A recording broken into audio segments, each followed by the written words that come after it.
दोस्तों, हिंदी साहित्य में यात्रा वृत्तांत या ट्रैवलॉग की जब भी बात आती है तो जहन में एक ही नाम उभरता है और वो नाम है राहुल सांकृत्यायन। राहुल सांकृत्यायन जी ने अपने जीवन में बहुत यात्राएं की और उन यात्राओं पर आधारित किताबें लिखी, जिनमें से मुख्य तिब्बत की यात्रा है और किन्नर देश की यात्रा है। इसके अलावा बौद्ध दर्शन की भी बहुत सी किताबें लिखी और यात्रा को एक दर्शन के रूप में प्रस्तुत किया, एक फिलॉसफी के रूप में, और उस पर आधारित एक किताब लिखी घुमक्कड़ शास्त्र, जो बहुत ही मशहूर किताब है राहुल सांकृत्यायन जी की, और इस पे मैंने वीडियो भी बनाई। लेकिन आज जिस किताब का जिक्र करूंगा या जिसकी बात करूंगा वो भी एक यात्रा की किताब है राहुल सांकृत्यायन जी की, जिसका नाम है वोल्गा से गंगा। वोल्गा जो सेंट्रल रशिया से साउथ की तरफ बहती नदी है, वहां से ये गंगा तक की यात्रा है। ये यात्रा किसकी है? ये राहुल जी की यात्रा है, ये मेरी यात्रा है, ये आपकी यात्रा है, ये हम सब की यात्रा है।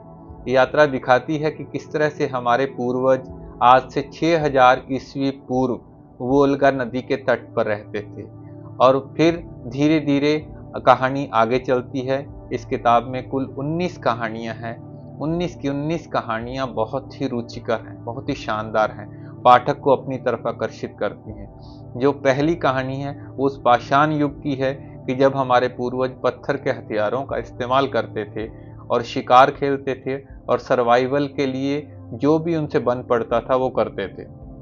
और ये वो ऐसे समाज की तरफ इशारा करते हैं राहुल जी कि वो समाज मैट्रिलिनियर समाज था, मातृवंशीय, जिसमें हमारी माँ से हमारे परिवार को पहचान मिलती थी। धीरे धीरे अगली जो कहानियां हैं वो उसके बाद की सदियों की कहानियां हैं। धीरे धीरे कहानी चलते चलते 1942 तक, जो आखिरी 19वीं कहानी है, 1942 की बात करती है कि जब हम आज़ादी की लड़ाई लड़ रहे हैं। वो गांधीज़्म की बात करते हैं, वो कम्युनिज्म की बात करते हैं, वो सेकेंड वर्ल्ड वार की बात करते हैं, वो रशिया वार की बात करते हैं। लेकिन इसके बीच जितनी भी कहानियां हैं वो अलग अलग सदियों, अलग अलग एरा की कहानियां हैं।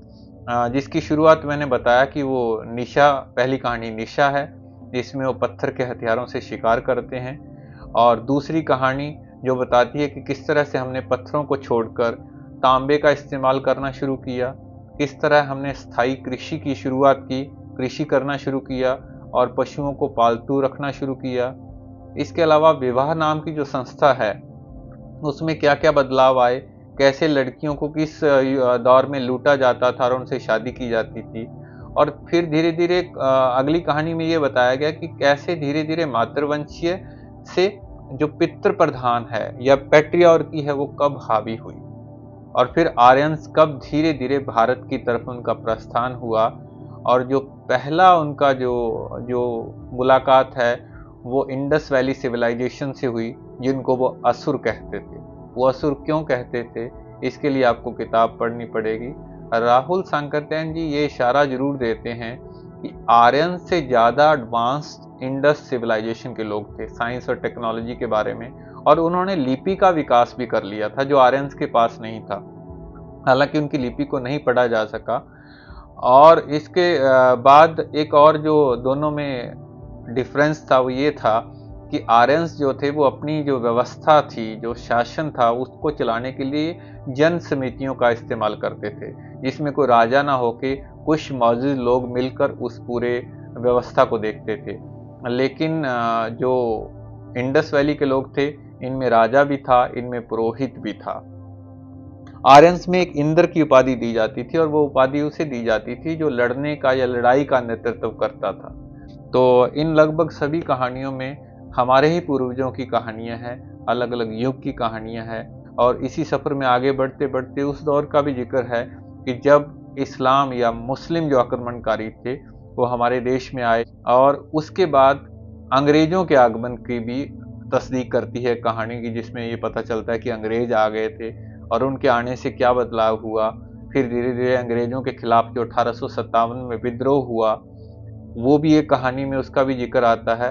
इस किताब में बहुत से इंटरेस्टिंग फैक्ट्स और भी हैं जिन्हें आप पढ़ेंगे तो आपको बहुत अच्छा लगेगा। जिनमें से तक्षशिला की स्थापना की बात है कि वो अंगिरा ऋषि ने क्यों तक्षशिला की स्थापना की, उसका मकसद क्या था। और इसके अलावा कपास, जो इंडस वैली के लोगों को तो कपास का पता था लेकिन आर्यंस को नहीं पता था।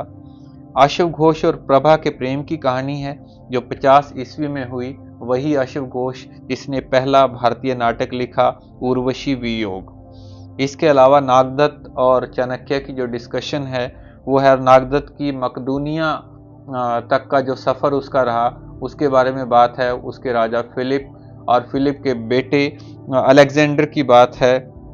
हर्षवर्धन और बाणभट्ट की जो बात है वो भी बहुत शानदार है। और एक और चैप्टर जिसमें अकबर, बीरबल, टोडरमल इनकी आपस में डिस्कशन है, बहुत ही शानदार है। और उसमें सुरैया जो अबुल फजल की बेटी थी और कमल जो टोडरमल का बेटा था, उनकी प्रेम कहानी का भी जिक्र आता है।